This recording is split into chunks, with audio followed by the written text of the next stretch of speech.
नमस्कार दोस्तों, मैं प्रशांत भाटी जीएसबी कोचिंग सेंटर से आज आपके लिए एसएससी जीडी 2024 का 20 तारीख का दूसरी शिफ्ट का पेपर लाया। तो वीडियो को शेयर करना, चैनल को सब्सक्राइब करना है और कमेंट बॉक्स में बताना कि आपसे कितने परसेंट बनते हैं। तो वीडियो को ज़्यादा से ज़्यादा शेयर करना है आपको यहाँ पर। तो प्रश्न नंबर 1 देखिए जी, आपसे बोला कि 70 सेंटीमीटर आधार की त्रिज्या और 14 सेंटीमीटर ऊंचाई वाले बेलन का वक्रपृष्ठ कितना होगा। ऑप्शन दिया आपको 5930 सेंटीमीटर, 6350, 6160 या 6420। तो कैसे करेंगे इस सवाल को यहाँ पर। तो बेलन का वक्रपृष्ठ क्या होता है यहाँ पर, तो सूत्र याद होनी चाहिए आपके। बेलन का वक्रपृष्ठ होता है जी आपका, बेलन का वक्रपृष्ठ बराबर होता है आपका 2 π/r/h। तो 2 पाई का मान कितना हो जाएगा, 22/7 रखेंगे हमेशा।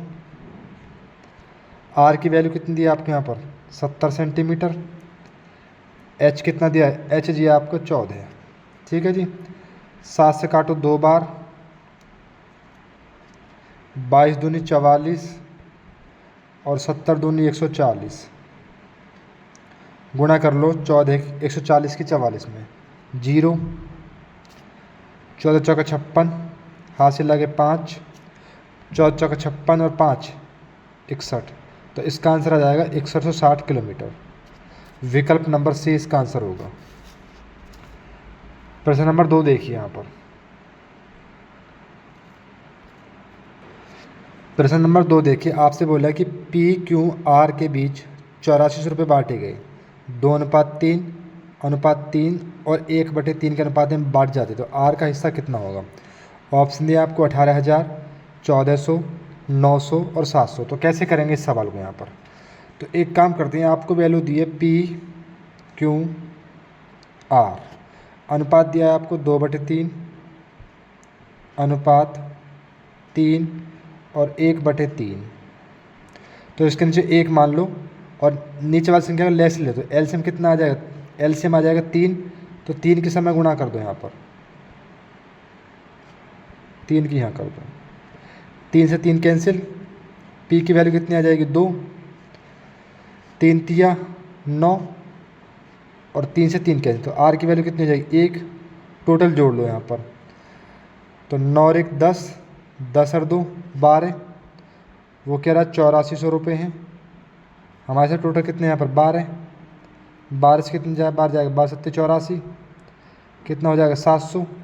किसका पूछा है यहाँ पर, आर का। आर का हिस्सा कितना है यहाँ पर 1, तो 700 गुणा 1 कर दो यहाँ पर, बराबर आ जाएगा 700।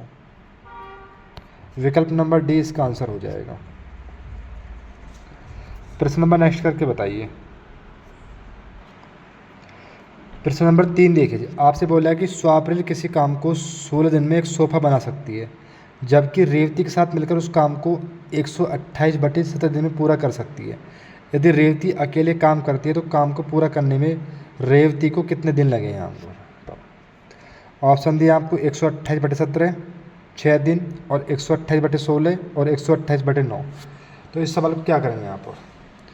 तो स्वाप्रिल मान ली मैंने एस, स्वाप्रिल दिया आपकी 16 दिन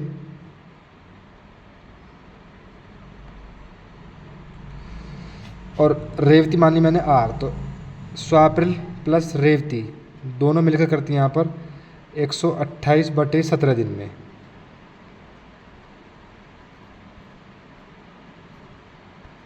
और आपसे पूछा है यहाँ पर रेवती का, रेवती मैंने आर मान ली, तो रेवती का पूछा। तो इस सवाल को कैसे करेंगे यहाँ पर।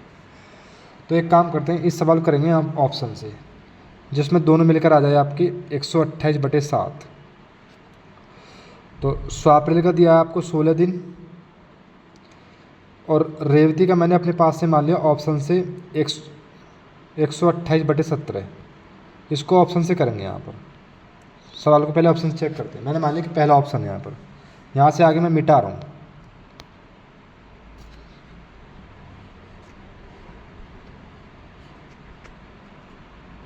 ऑप्शन से कर रहे हैं तो हमें लाना है 128/17। कभी भी आपको दोनों अलग अलग दिए हों और दोनों मिलकर पूछे तो दोनों के ऊपर गुणा और नीचे प्लस, तो दोनों के ऊपर गुणा कर दो। 16 गुणा 128/17 दोनों मिलकर निकालने हैं ऑप्शन से। 16 प्लस 128/7 सॉरी 17 दिया हुआ है। अब यहाँ से आगे चलते हैं, यहाँ से आगे चलते हैं। अब एक काम कर लो, 16 गुणा कर लो 17 में, तो 16 गुणा 17 तो 17 को 16 गुणा 17 को लिख सकता हूँ मैं 16 गुणा 16 गुणा 16 और 16 गुणा 1, 17 तोड़ दिया मैंने यहाँ पर, तो 16 हो जाएंगे आपके 256 और 16 ये टोटल योग कर लो, 6 और 6 12, हासिल लगा 1, 5 और 6 और 1 7 और 2 272। तो यहाँ से आगे मैं मिटा रहा हूँ,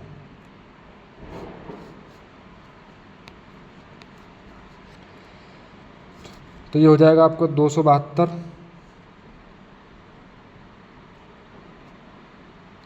गुणा 128/17 और 17 गुणा करोगे आप 16 में 272 और 128 और जोड़ दो,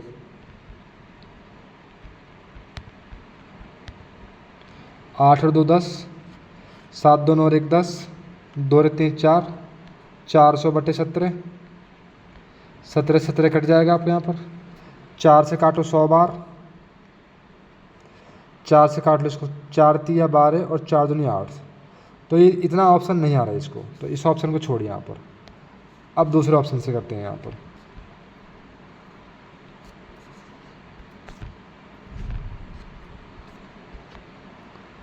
मैंने माना कि स्वाप्रिल दिया आपको 16 दिन में, ऑप्शन से कर रहे हैं, और स्वाप्रिल और रेवती दोनों मैंने ऑप्शन माने 128/9, डी ऑप्शन से करते हैं यहाँ पर, तो कर लो।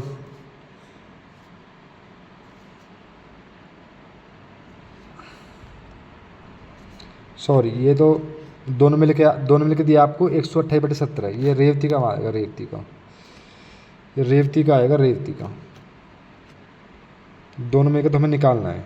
रेवती का ऑप्शन से मान लिया हमने इतना 128/9। अब दोनों मिलके कैसे निकालें, तो ऊपर गुणा और नीचे प्लस, दोनों के ऊपर गुणा कर दो, 16 गुणा 128/9 बटे 16 प्लस 128/9, ठीक है जी। तो 16 निम्मा 144 और 128 जोड़ लो, यहाँ तक मिटा देता हूँ यहाँ से, 144 और 28 100, 8 4 12, 4 2 6 और 1 7, 1 और 1 2, 272/9, तो ये हो गया आपका 16 निम्मा 144, जोड़ना नहीं है, गुणा दे रहा है, इस वाले में गुणा करनी है आपको, यहाँ पर दोबारा देख लो आप, ये आ गया 16 निम्मा 144, 144 गुणा 128/9। अब इस वाले कर लो, 16 निम्मा 144 और 128, 272/9, 9 से 9 कैंसिल, 12 से काट लो इसको, 12 दूनी 24, कितने बचे आपके यहाँ पर 3, 12 3 36,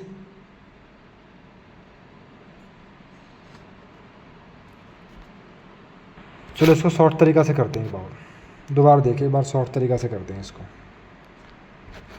लंबा हो जाएगा ये तो, शॉर्ट तरीका से करते हैं एक बार, फिर के देखिए यहाँ पर।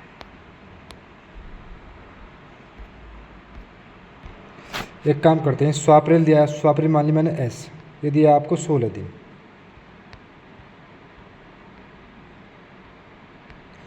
और दोनों मिलकर दिया आपको रेवती के साथ, रेवती मैंने आर मान ली प्लस एस, स्वाप्रिल 128/17,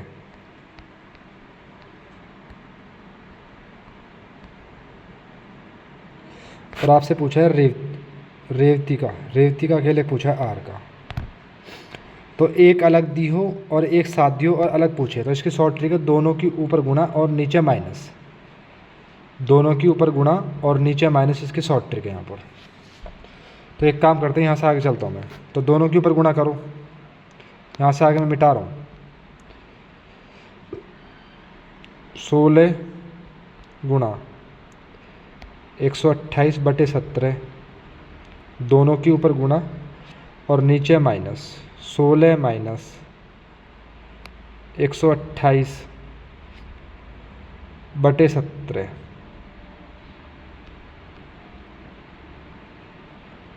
दोनों की गुणा और नीचे माइनस। तो 17 गुणा कर दो 16 में, ये कितना हो जाएगा यहाँ पर, गुणा कर लेते हैं, यहाँ से आगे मैं मिटा रहा हूँ।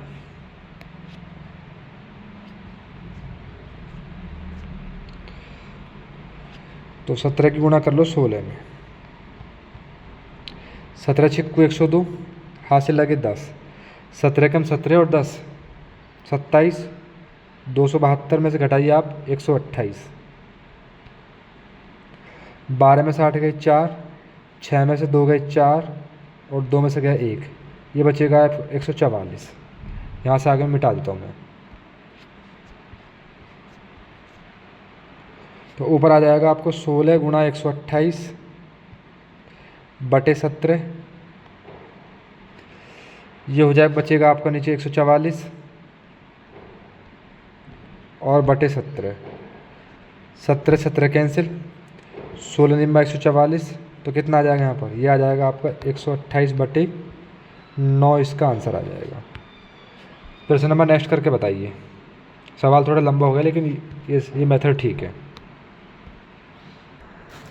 सवाल नंबर नेक्स्ट देखिए, आपसे कह रहा है यदि 72 जल्दसाज 720 पुस्तकों की जल्दबंदी 22 दिनों में करते हैं तो 12 दिनों में 660 पुस्तकों की जल्दबंदी करने के लिए कितने जल्दसाज की आवश्यकता होगी। ऑप्शन दिया आपको 123, 121, 120 और 124। तो कैसे करेंगे इस सवाल को यहाँ पर, तो एक काम करते हैं, यहाँ पर लिख लो जी आपको जल्दसाज, आपको दिया जल्दसाज पुस्तक और दिन। अब एक काम करते हैं, आपसे कह रहा है कि 72 जल्दसाज 720 पुस्तकों को 22 दिन में कर सकते हैं, तो 12 दिनों में 660 पुस्तकों को कितने जल्दसाजों की आवश्यकता होगी। तो एक काम करते हैं, आपसे जो पूछे उसका तीर नीचे, पुस्तक एक कार्य हो तो उसका भी तीर नीचे, और दिन कार्य में काउंट नहीं होता तो इसका तीर आएगा ऊपर। ये कराऊंगा मैं आपको सारे चैप्टर कराऊंगा, तो कैसे करेंगे यहाँ पर। तो एक काम करते हैं यहाँ पर, तो शुरुआत कर दो आप यहाँ पर, x बराबर 72 गुणा, तीर नीचे दिया तो नीचे से काउंट करेंगे आपको 660 बटे 720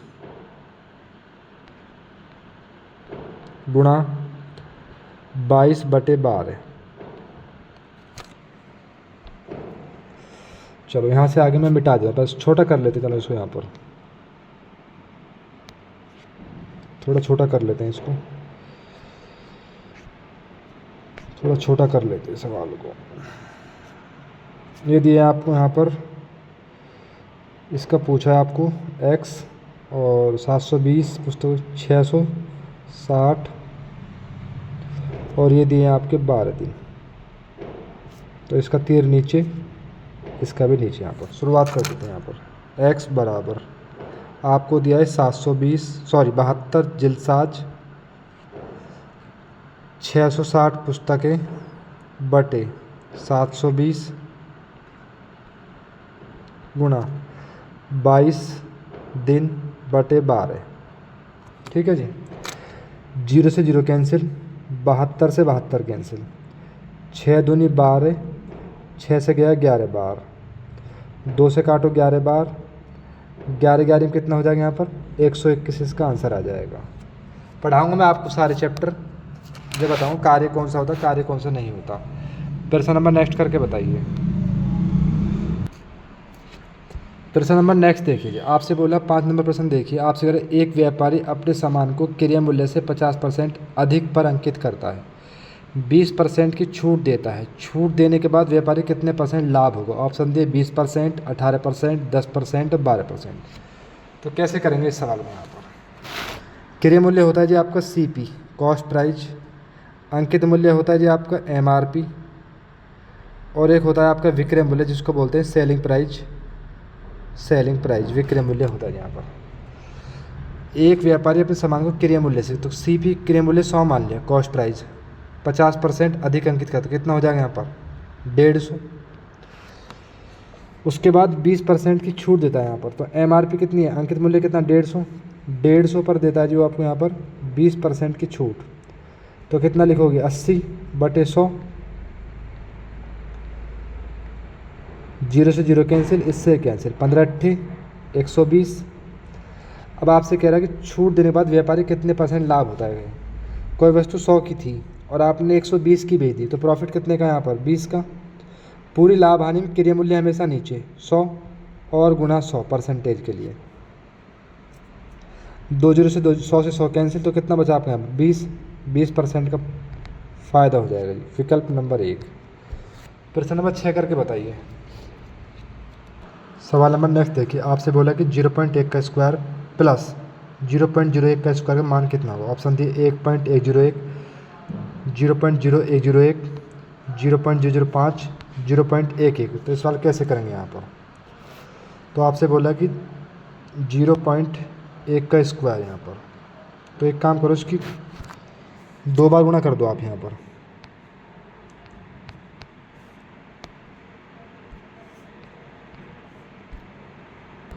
तो कर लो इसको यहाँ पर, स्क्वायर 2 बार गुणा कर दो यहाँ पर।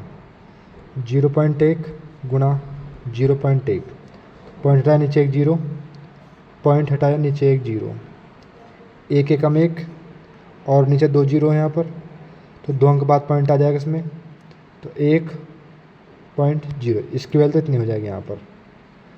अब इसकी भी कर लो यहाँ पर, तो 2 अंक बाद पॉइंट है, तो कितनी बात? 4 अंक बाद पॉइंट हो जाएगा इसमें, तो 1 0 1 0 पॉइंट और प्लस 0.01 आप ऐड कर लेना यहाँ पर।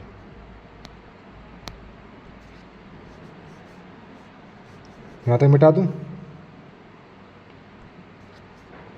प्लस 0.01 आप ऐड कर लेना और इसका आंसर कमेंट बॉक्स में देना है आपको। नेक्स्ट प्रश्न करके बताइए।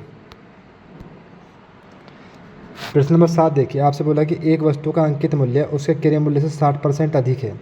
यदि उस वस्तु पर 20% की छूट दी जाती है तो लाभ परसेंट कितना होता? 34%, 28%, 33%, 30%। एक वस्तु का अंकित मूल्य उसके क्रय मूल्य से, क्रय मूल्य होता है CP, क्रय मूल्य 100 मान लिया यहाँ पर, से एक वस्तु का अंकित मूल्य क्रय मूल्य से 60% अधिक है, तो अंकित मूल्य होता है आपका MRP। तो MRP कितना हो जाएगा यहाँ पर? 160। यदि उस वस्तु पर 20% की छूट जाती है, यानी कि सेलिंग प्राइस विक्रय मूल्य, तो 160 का करिए आप 80%,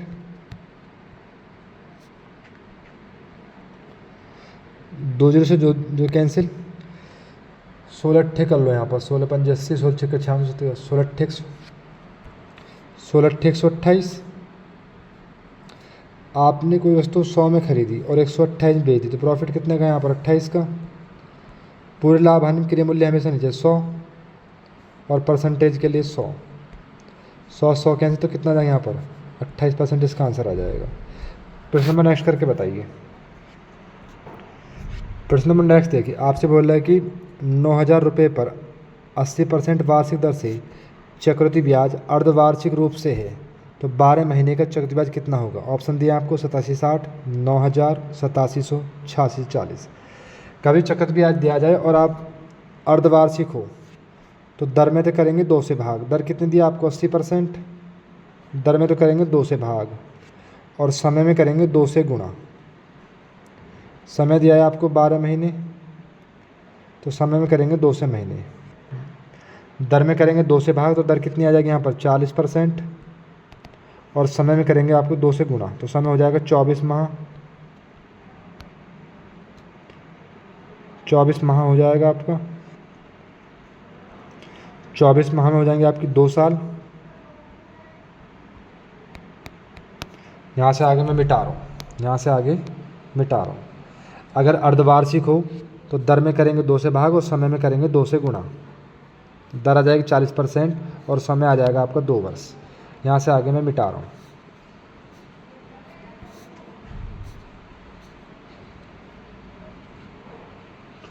तो टाइम कितना आ गया? टाइम आ गया आपका 2 वर्ष।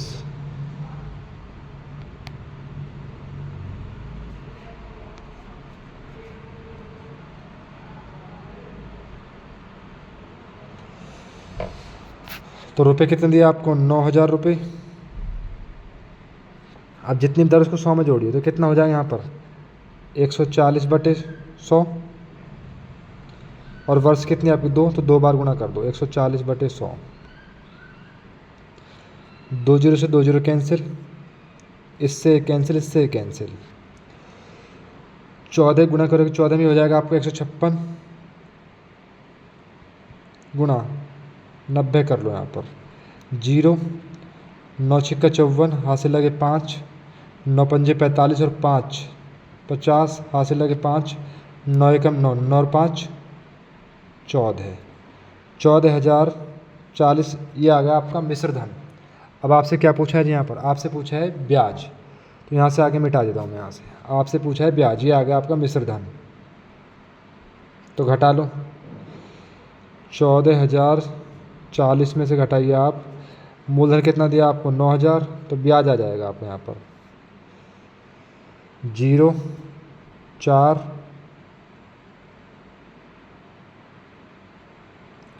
0। 2 बार देख लेते हैं हमने कि गुणा में मिस्टेक कर दिया आपने यहाँ पर। शायद 14 गुणा 14 का वर्ग होता है 196, हमने ये गलती कर दी यहाँ पर। 2 बार चेक कर लेते हैं एक बार यहाँ पर। भाई 9,000, दर आपकी 40% है तो 100, दर आपकी 40% आ गई थी कट पिट के, तो 100 में जोड़ दें यहाँ पर। 140/100 और 140/100। 2 साल हो गए थे यहाँ पर। 2 जीरो से 2 जीरो कैंसिल, इससे कैंसिल, इससे कैंसिल। तो 14 में होता है जी आपको 196। यहाँ गलती कर दी हमने, ये 156 लिख दिया था हमने यहाँ पर, और गुणा 90। ये कर लो जी आप यहाँ पर। तो 0, 9 छिक्का 54, हासिल लगे आपके 5, 9 9 81 और 5 86, हासिल लगे 8, 9 एकम 9, 9 और 8 17। ये हो जाएगा आपको 17,640। टोटल मिश्र धन आ जाएगा 17,640। अब हमें क्या लिखाना है जी यहाँ पर? ये आ गया मिश्र धन, हमें लिखाना है ब्याज। तो 17,640 में से आप घटा दो 9,000, तो ब्याज आ जाएगा, नहीं आ जाएगा यहाँ पर? 0, 4, 6 और 17 में से 9 गए 8, तो इसका आंसर आ जाएगा 8640। विकल्प नंबर डी। वो मिसप्रिंट हो गई थी गुणा भाग करने पहले। नेक्स्ट चलते हैं आगे। सवाल नंबर 9 देखिए, आपसे कह रहा है किसी धनराशि पर 5 वर्ष के लिए प्राप्त साधन ब्याज उस धनराशि का 2/5 है, तो वार्षिक ब्याज दर क्या होगी? 10%, 8%, 12%, 9%। तो कैसे करेंगे सवाल को यहाँ पर? तो मुझे पता नहीं, मैंने राशि मान ली 100 थी यहाँ पर, मैंने माना अपने पास से राशि 100 थी यहाँ पर। कह रहा ब्याज उस राशि का 2/5 है, तो 100 का 2/5 कर लो जी यहाँ पर आप। 5 से 20 बार, 20 दूनी 40, तो ब्याज कितना आ जाएगा यहाँ पर? ब्याज आ जाएगा आपका 40। और वर्ष कितने दिए आपके यहाँ पर? वर्ष दिए 5। आपसे पूछा है दर। कैसे करेंगे इस सवाल को यहाँ पर? यहाँ से आगे मैं मिटा देता हूँ। तो दर बराबर होता है जी आपका 100 गुणा ब्याज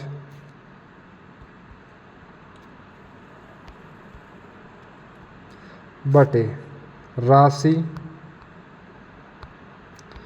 गुणा समय। तो 100, ब्याज कितना दिया आपको? 40, राशि कितनी मानी आपने? 100, और वर्ष कितना दिया आपको? 5। 100 कैंसिल, 5 से कितनी बार? 8 बार। तो दर आ जाएगी इसके आपके यहाँ पर 8%। प्रश्न नंबर नेक्स्ट देखिए, सवाल नंबर 10 देखिए जी। आपसे बोला कि 5 संख्याओं का औसत 32 है, यदि एक संख्या हटा दी जाए तो औसत 28 हो जाता है। तो हटाई गई संख्या ज्ञात कीजिए। ऑप्शन दिया आपको 48, 47, 52 और 49। 5 संख्याओं का औसत दिया है आपको 32, तो कुल योग कितना हो जाएगा यहाँ पर? 5 दूनी 10, 5 तिया 15, 16, 160। यदि एक संख्या हटा दें, संख्या कितनी बचेगी आपकी? 4, उनका होता है 28, तो गुणा कर लो। 8 चौक 32, हाथ से लगे 3, 4 दूनी 8 और 3 11, 112। तो कितना बचेगा 5 संख्या यहाँ पर? ये बचेगा आपका 48। विकल्प नंबर 1। आपसे करें कि विद्यार्थियों की वह अधिकतम संख्या ज्ञात कीजिए जिनके बीच 1003 चॉकलेट और 2703 कैडी इस प्रकार बांटी जा सकती हैं कि प्रत्येक विद्यार्थी को चॉकलेट और कैडी समान संख्या मिले। ऑप्शन दिया आपको 19, 29, 17 और 13। तो इस सवाल का आंसर आपको कमेंट बॉक्स में कर बताना है। कल ये प्रश्न कराए जाएंगे आपके आगे। तो वीडियो को शेयर करना है और चैनल को सब्सक्राइब करना है।